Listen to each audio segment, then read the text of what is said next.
viewers, welcome back to podcast Tikas Rumah Sakit Husada, diskusi keluarga Husada. Bersama saya Cindy Veronica sebagai host podcast kali ini yang akan berdiskusi dengan Ketua BEM Tikas Rumah Sakit Husada nih mengenai organisasi kemahasiswaan yang ada di Husada. Oke, boleh nih Kak perkenalan dulu? Oke, jadi perkenalkan semuanya. Nama saya Muhammad Ryan Hafiz. Saya selaku Ketua BEM dari Stikas Rumah Sakit Husada. Ketua BEM, kakak ini saya panggilnya apa ya? Bisa dipanggil Raihan aja. Raihan, Kak Raihan ya. Nah, Kak Raihan, menurut kakak BEM di Husada ini seperti apa sih Kak? Oke, BEM itu kan panjangan dari Badan Eksekutif Mahasiswa, yang mana di dalamnya itu terdapat mahasiswa dari beberapa prodi, jadi satu, dan juga kita juga menaungi beberapa UKM, terus juga kita menaungi dari Himakes dan juga Himakep.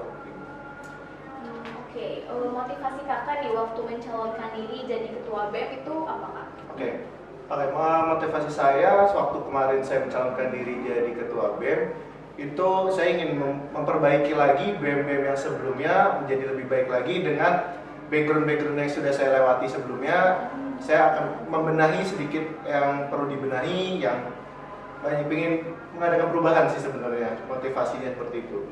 Oke, waktu kakak mencalonkan nih Kak, kan pastinya ada dong visi misi. Nah, visi misinya boleh tolong kakak sebutin nih apa? Oke, waktu saya mencalonkan, adapun visi saya itu mewujudkan BEM Stikas Rumah Sakit Husada sebagai sarana pengembangan kreativitas yang unggul, kualitas serta berkesinambungan dengan perwujudan tridharma perguruan tinggi. Terus ada juga visi saya waktu saya mencalonkan diri, itu yang pertama ada mewujudkan SDM dari BEM Stikas Rumah Sakit Husada itu yang berkualitas dan juga menjunjung tinggi nilai-nilai integritas. Yang kedua itu ada menjaga hubungan dan kolaborasi yang baik serta berkelanjutan baik di dalam internal BEM maupun di luar dari BEM itu sendiri. Yang ketiga, menjadikan BEM Stikas Rumah Sakit Husada sebagai wadah dalam pengembangan mahasiswa untuk berperan aktif dalam kegiatan perkuliahan. Yang terakhir itu meningkatkan rasa kepedulian sosial terhadap sesama, baik itu di dalam kampus maupun di luar kampus. Kalau saya boleh tahu nih Kak, kesibukan kakak nih kan tentunya jadi ketua BEM pasti sangat sibuk dong Kak, sangatnya banyak kegiatan lah. Itu kesibukan kakak nih selain di ketua BEM ini apa Kak? Oke, selain jadi ketua BEM, saya juga jadi masih mahasiswa aktif. Terus juga saya juga sambil bekerja juga di salah satu coffee shop. Jadi kesibukan saya kuliah, kerja, sama organisasi gitu. Oke.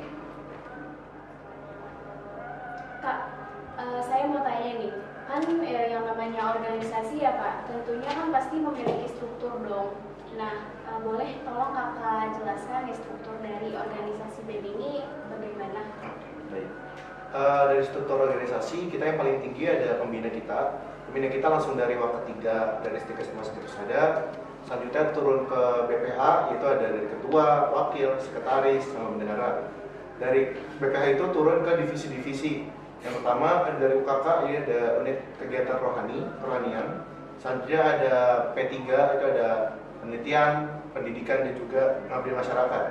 Selanjutnya ada PPSDM, jadi ada pemberdayaan sumber daya manusia. Nah, nanti di situ yang pekaderan, yang LRM segala macam. Terus selanjutnya ada Kominfo, komunikasi dan informasi, dan terakhir ada UKMK, jadi unit kegiatan kewirausahaan. Cukup banyak ya Kak struktur dari organisasi BEM ini. Kalau untuk program kerjanya nih Kak, program kerjanya apa aja sih Kak yang ada di BEM dan kira-kira unggulannya itu program apa Kak? Oke, baik. Dari program kerja kita cukup banyak, memang hampir sekitar 30-an, tidak bisa disebut saat sini. Cuman dari setiap divisi maupun BPH itu ada prokernya masing-masing.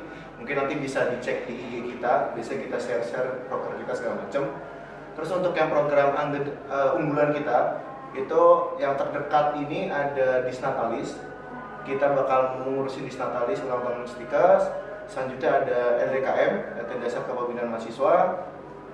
Terus ada beberapa juga yang seperti cek kesehatan, itu kita minggu besok itu kita mau adain di salah satu tempat olahraga, kita mau ngadain cek kesehatan, terus juga kita ada menggalang dana dari P3, jadi kalau ada korban bencana kita menggalang dana, terus kalau misalkan kita bisa turun langsung ke lapangan, kita bakal turun. Jadi gitu kira-kira program unggulan dari kita cukup banyak dan juga lebih ke mengarah ke masyarakat kita banyak. Oke. Nah itu rata-rata sudah terlaksana semua nih Kak?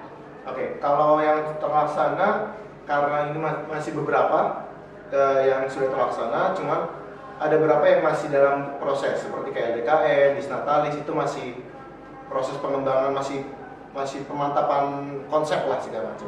Nah itu kalau yang belum terlaksana itu kira-kira ada hambatan tersendiri nggak sih Kak? Oke, kalau khusus di BEM karena kita mencakup dari perawat sama adminkes, jadi kemungkinan itunya hambatannya dari jadwal.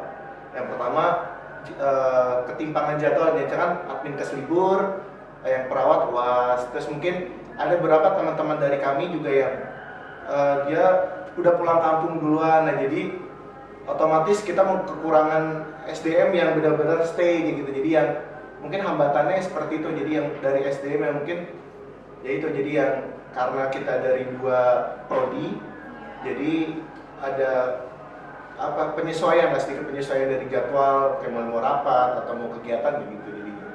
Oke, Kakak kan sebagai ketua nih Kak, gimana sih cara Kakak matasin hambatan-hambatan yang tadi Kakak sebutin itu?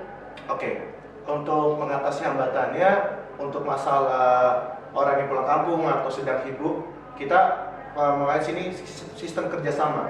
Jadi saling membackup. Jadi kalau misalkan orang A tidak bisa mengikuti kegiatan, kita menunjuk orang lain yang kira-kira stay ya kita langsung turunin. Jadi posisi tersebut nggak kosong gitu. Jadi harus ada yang membackup kayak gitu. Wow, keren ya Ketua BEM ini dalam mengatasi hambatan yang tadi sudah disebutkan.